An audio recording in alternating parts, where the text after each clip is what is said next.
And we're live over here on LinkedIn. We are going live over here on Instagram. We're also, well, should be live on YouTube. We will see. Talking about taking the pressure off here in November, saying no more, taking the pressure off, or taking our power back and utilizing the word no when we're feeling the pressure, whether it's coming from somebody else and we're allowing it. And believe it or not, you're giving your permission all the time, even if it's unspoken, right? And of course, we're starting a little delayed today, which is ironic because we're talking about time and how do we take the pressure off ourselves and unlock time. We're going to explore the concepts of Einstein time. And the latest book that I read, again, I think third or fourth time, is The Big Leap, because it illustrates the time perception and how that impacts the pressure and stress. And in that book, there's so many other goodies there, but today we're going to really be talking about that pressure and how it's linked to that perception of time and what we can do with our mindset, what we can do with our actions, what we can do when we are relieving those pressures with other concepts to have this become a new pattern and habit for ourselves to expand upon time, and the strategies that can create these higher vibe states and embrace the abundance, even when we are feeling like we're a little stuck or there's some resistance in whatever it is we are trying to pursue. And not only does it actually allow us to shine the spotlight on the areas of pressure that we are indirectly or directly feeling from ourselves or someone else, but it also shines a spotlight on where we are giving our power away. So much we're going to cover here in the next 10 to 15 minutes. Is going to be a quick podcast today. Of course, any questions, if you're listening to this live, you can put them down below. I will get to them afterwards. But please join us over at Courageous and Free with Jacquelyn Mack, and you will get all the goodies there too. Now, Einstein time versus Newtonian time. And this is a fun concept because if you think about relativity, everybody heard about relativity and the theory of relativity, that our perception of time is not fixed, but it can be subjectively stretched or compressed depending on our state of mind. This one still trips me up. This trips me up as a make it happen mama, because at the end of the day, I know my heaven or my earthly existence is capped, right? There's only so much time I'm going to experience here on earth, but time continues even once I'm physically not here, but my soul moves on, right? So this when I first learned this concept, it took me back to my Bible. It took me back to my spirituality a little bit here, to be honest, because it was just like, but this science says this and this science says that, and there's some conflicting data out there depending on what you actually believe, right? So essentially, when we go deeply focused on something that we enjoy, time can feel like it passes quickly. Can you relate to that? And then also, while during a stressful or very tedious task, it can seem like it's just going on and on and on. And the time is like dragging out. And so making it feel like more time has passed than actually has. And I tell people sometimes just set a timer for 1 minute. Set a timer for 1 minute. Don't do nothing. Like, think about nothing. Don't do anything. Like, just see how long a minute can actually be when we aren't in that state of joy, when we are in that an activity that we are enjoying, like we are in joy when we are doing the thing, right? And see how that works. I know there's so many times I'll be in meditation and I can tell when I'm in my old version or my past version of habits and patterns and behaviors when the time is like, oh, is my meditation over yet? And I can tell when I'm in my future self and flow and possibility and potentiality when I'm in the area of like allowing time to like just pass so quickly. Like I remember the very first meditation I did in India back in 2003. And I was just like, woof, in the zone. They said it was 20 minutes, but when I came out of that meditative state, I felt like I had an 8-hour rest. I was that recharged and deep into it. And I was like, what just happened? I need to understand this more. And that's when I started consuming all the books. So Have you ever had those moments? And if you haven't, just start to be aware because they're happening all the time. You're just not aware of it. And you get to choose. Remember, you get to choose what you allow in to activate these feelings of slowing down time or collapsing time. Like we get to choose this. When life happens, you get to choose if you want to pivot and shift from reaction mode or be more responsible with your response. Your responsibility is huge and it's something you get to choose. And sometimes non-responsiveness is the best option. And if you have the AAA method, if you have my Power of the Reset journal prompts, you know, because these are tools in your toolbox that give you your power back and allow you to stay in alignment to the intentions and the goals and the desires and the dreams you want to experience in your reality now and not just someday when, and you give your power away to whatever you say after that. When I have more money, when I have more credentials, when I have more experience, when the sun is shining, when everything is just right. What does that mean?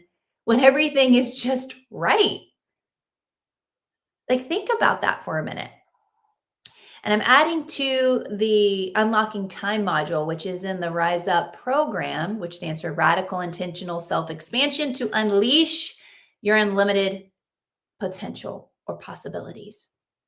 And I'm adding the new method that I've been working on with my clients a lot lately and including myself, the 2TT method. 2TT. It's a quick breathing method. In less than 2 minutes, you can literally reset, pivot, tap in, tune in to your highest self and align to that next best action, even when you're under pressure or stress. This gives you that grace and space to come in and respond in the next best aligned action. Again, when you feel stuck, when you feel frustrated, when you feel worried, anxious, pissed off by something or someone, and to be able to do that in 2 minutes or less is pretty powerful. This will also prevent some regret down the road. How many times have you lashed out at someone and then you have to go back and clean up the mess? Or maybe you didn't go back and clean up the mess. And now there's this lingering, stagnant, ick energy between you and that other person. Or maybe you're just were told something. I know my husband just laid somebody off in his office and it was hard for him. As much as this person was still a good person, they were costing the business a lot of money because of mistakes in his leadership. And he was dreading the day he had to go in on Monday and do this thing, right? There was probably some anxiety around that. There was some worry. There was some frustration. There was some anxiousness. And the 2T method is a great tool to come back into the now. What can I do now? The layoff hasn't happened yet. We're doing it in an hour. Okay, but what can I do now? Okay, now we're going into the office to lay him off. What can I do now? Now we just laid him off and I still don't feel good about it. What can I do now? Now, right? The past is already over. The future hasn't happened yet. And we're creating it with every decision that we make. So we get to choose. Are we allowing ourselves to feel pressured by the lack of time everybody else in the world is putting upon us and being held hostage by that? Hello, it's very familiar to me in my upbringing. It's like, gotta hurry up and go. I still even walk and talk to my children this way. And I'm just like, God, can we just slow down and enjoy the thing or things we're checking the boxes to get to because we have horseback riding and then we have karate and then we have karate and I'm going to grab some groceries and we're going to go home and we're going to have some fun and then we're going to shower and we're going to finish our homework and then we're going to lay down. We're going to read some books and we're going to go to bed, right? And I can allow those moments to just go by so fast, or I can literally slow down and feel the enjoyment and the blessings that my kids and those involved are bringing into my experience in this short thing we call life, or this really long and juicy thing we call life. You get to choose. And many of us, and tell me if you're guilty of this is a time suck. Time suck is worrying. It's like sitting in a rocking chair It gives you something to do, but gets you nowhere. You agree? Can you relate to this? Gives you something to do, but gets you nowhere. You can worry about what if this happens? What if this happens? What if this happens? What if this happens? What if this happens? For days or weeks or months. And then the thing happens and it's over in an hour, in 30 minutes, in a day, and it's over. And none of the things you worried about actually happened, or maybe they did because you focused on it so hard that you caused it to happen. You're like, oh, see, I told you that was going to happen. Well, you told me or you told yourself. Like, let's be real here, right? But when we get to choose in our power, the state, the high vibe, the energetic frequency, and we think, well, what if this happens instead? What if it's better than I ever imagined? What if it was possible that boom, boom, boom? Because abundance and being in high vibration versus that low vibration, because that low vibration is going to activate lack. And we can start to pivot it back up to abundance with a little bit of gratitude, with a little bit of love, and a little bit of possibility, curiosity to be thinking about what's possible. I was just speaking at an event last week, and by golly, was I putting the pressure on myself in October when I was preparing a 90-minute, it's actually a 3-hour, then I chopped it down to 90-minute workshop on resetting. And now I have to do it in 45 minutes. I was like, oh, pressure, pressure. No one was putting the pressure on me except for me, by the way.